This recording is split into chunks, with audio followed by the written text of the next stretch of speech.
असदुद्दीन ओवैसी साहब को बहुत बहुत हार्दिक धन्यवाद कि उन्होंने आजम खान की वकालत मेरे एक छोटे से अनुरोध से, मेरे एक छोटी सी प्रार्थना से आजम खान की वकालत राजनीतिक मंच से तो की। सोचिए, आजम खान जेल में है और अखिलेश यादव बाहर कैसे, बताओ। तो मालूम हुआ कि सीबीआई, नरेंद्र मोदी की सीबीआई सिर्फ मुसलमानों के खिलाफ इस्तेमाल होती है, अखिलेश के खिलाफ नहीं इस्तेमाल होती।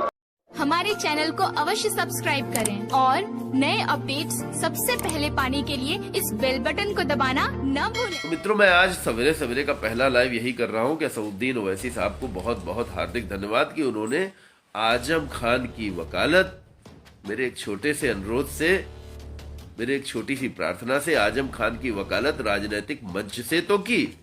सोचिए जरा, बकरी चोरी, भैंस चोरी के आरोप में आज आजम खान को मतलब कहीं जेल में डाल दिया जाता है, कभी कुछ होता है, कभी कोई आरोप, कभी कैसा भी आरोप। तो बकरी चोरी हो या हमारे घर से कोई छोटी सी कील कांटा या कोई कपड़ा चोरी हो या साइकिल चोरी हो हमारे घर से, तो उसको ढूंढने का काम तो पुलिस ही करेगी ना।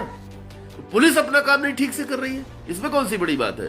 लेकिन इतने बड़े, जैसे अखिलेश यादव मुख्यमंत्री लेवल के बंदे पर टोटी चोरी का आरोप लगा देना, अगर कल को मैं कहूं, मान लीजिए, भगवान मुझे माफ करे, लेकिन समझिए, कल को काशी विश्वनाथ से मतलब कोई चीज गायब, और वो तो प्रधानमंत्री ले गए, वो तो मुख्यमंत्री ले गए, ये कहने वालों पे आपको गुस्सा भक्तों, अंध भक्तों आएगी कि नहीं आएगी? क्योंकि इतनी छोटी बात बोल रहे हो, वो लेके जाएंगे, इतने बड़े लोग हैं, 8,000 करोड़ के हवाई जहाज से चलते हैं। तो मुख्यमंत्री, प्रधानमंत्री, सांसद, विधायक, इनके पद की जो गरिमा होती है, ये गरिमा ये अपने भाषणों से खुद गिरा रहा है, इसमें हम क्या करें।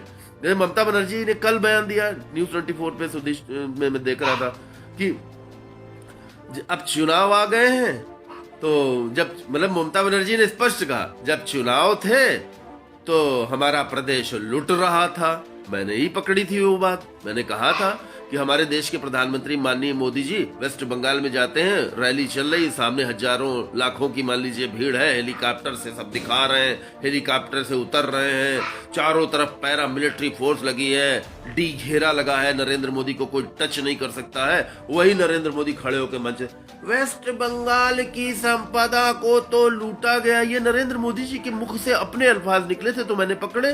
मैंने कहा, मोदी जी, अगर वेस्ट बंगाल यानी हमारे, आप भारत देश के प्रधानमंत्री हैं और आपके ही प्रदेश की किसी संपदा को लूटा जा रहा है, ये आप खुद भाषण में करें, अरे पहला मिलिट्री भेज देते, जेल में, तहखाने में डाल देते, सख्त से सख्त कार्रवाई करते अगर कोई भी लूट मार कर रहा था, कोई भी गलत कर रहा था। लूट का मुकदमा धारा 395 का होता है ना, तो आप भयंकर कार्रवाई करते। आप खुद ही कहेंगे कि गलत हो रहा है, तो कैसे काम चलेगा, नागरिक डिमोरलाइज नहीं होगा। हाय, हमारे देश के प्रधानमंत्री कह रहे हैं कि हम, अन्ना हजारे ने अन्ना आंदोलन किया, कांग्रेस पे आरोप लगाया, कांग्रेस देश को लूट रही है, कांग्रेस ये कर रही है, कांग्रेस वो कर रही है। तो फर्क क्या हुआ, क्या एक सरकार बदल गई, लेकिन क्या थाने, कोर्ट, कचहरी, सरकारी लोग बदल गए? सरकारी लोग, मनुष्य ईमान अपना खोता जा रहा है, ज्यादा से ज्यादा पैसा कमाओ। क्या करोगे पैसे का?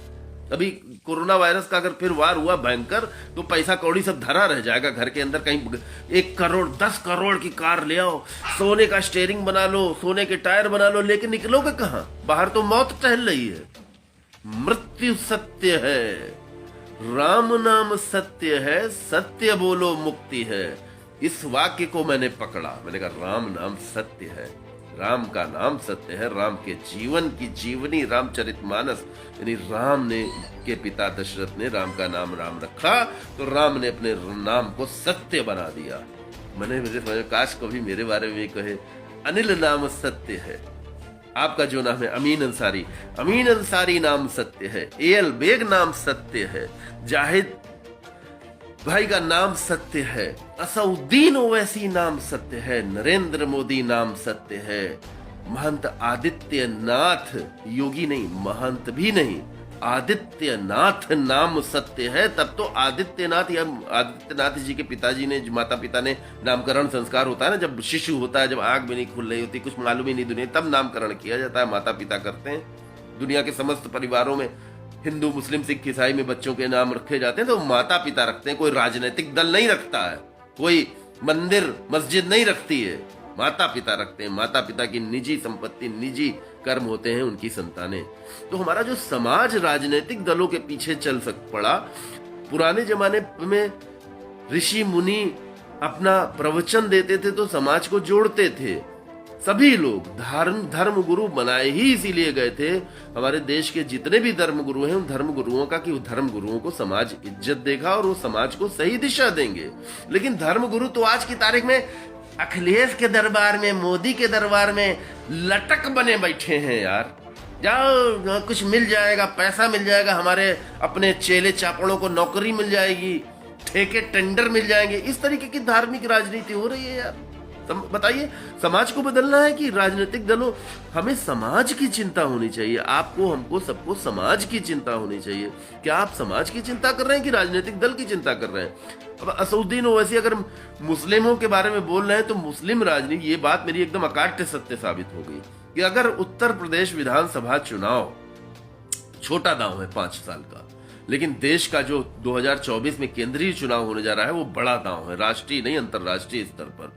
अगर अंतरराष्ट्रीय और राष्ट्रीय स्तर पर अपने को मजबूत करना है तो उत्तर प्रदेश चुनाव में किसी पार्टी का छोटा सा पार्ट बनना अच्छा रहेगा, या पूरे देश में राष्ट्रीय राजनीति में बड़ा पार्ट बनना अच्छा रहेगा मुसलमानों का?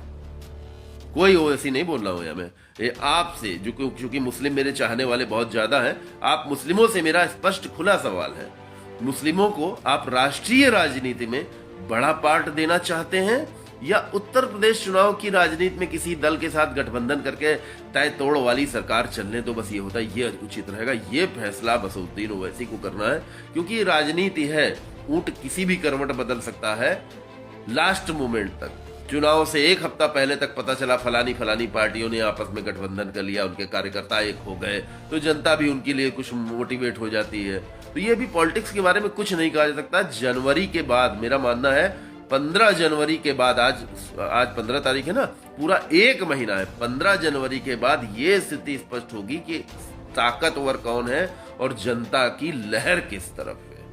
मेरा ये लाइव बहुत महत्वपूर्ण है, मैं आप सबसे रिक्वेस्ट करूंगा प्लीज इसको शेयर कर दीजिए, मुझे भी थोड़ा सा आप लोगों का सहारा चाहिए, मुझे भी प्रमोट करा करिए।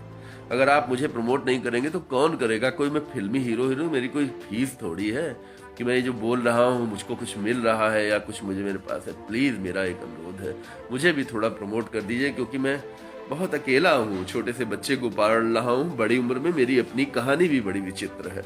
मैंने जो भी किया है अपने माता पिता, अपने परिवार, अपनों के लिए ही किया है, अपनों के लिए ही सब कुछ त्यागा है। अपनों को ही तो सब कुछ दे के चला जाता है बंदा, बाद में फिर आज हम अपने माता पिता को याद करके अगर बहुत रोते हैं, बहुत दुखी होते हैं, तो आप सबको अपना मानते हैं, बस और कोई बात नहीं है। मुझ पर दया दृष्टि बनाए रहिए, कृपा रखिए, मुझको भी थोड़ा प्रमोट करा करिए, बस एक छोटी सी गुजारिश है मेरी आप सबसे। अपना ख्याल रखिए, मानवता और सत्य की राह पर चलिए, निडर रहिए, सत्य बोलिए सदैव, निडर रहिए, कोई कुछ नहीं बिगाड़ सकेगा आपका। जो बिगाड़ने की कोशिश करेगा उसका काल हो जाएगा। मुझे मारने का प्रयास करने वाले 3 लोगों को मैंने कुछ नहीं नुकसान कराया, ना कुछ नहीं किया, उनकी मौत हो गई अपने आप। एक हार्ट अटैक से मर गया, एक बीमारी से मर गया, एक एक्सीडेंट से मर गया, मैंने किसी को कुछ नहीं किया। ऊपर वाले की चोट बहुत तगड़ी होती है। कोरोना वायरस के रूप में वही चोट हमारी पूरी पृथ्वी पर आई है। पृथ्वी पर जितने समरसेबुल, जितने ट्यूबवेल लग रहे हैं, खोदे डाल रहे हैं लोग पृथ्वी को। चीन में पता नहीं कितने किलोमीटर की खुदाई हो चुकी है, नीचे धरती की छाती चीर रहे हैं। और धरती ही हमारी माता है, धरती हमारी माता है। मैंने बहुत पहले कहा था ना, देश तो पुरुष है, भारत हमारी माता कैसे? भारत संविधान क्या माता है? भारत हमारा पिता है, भारत मेरा पिता है, माता नहीं है, भारत मेरा पिता है, देश मेरा पिता है, संविधान मेरा पिता है। पिता रक्षा करता है, माता तो बेचारी घर चलाती है। समझिए, धरती हमारी माता है, संपूर्ण धरती हमारी माता है।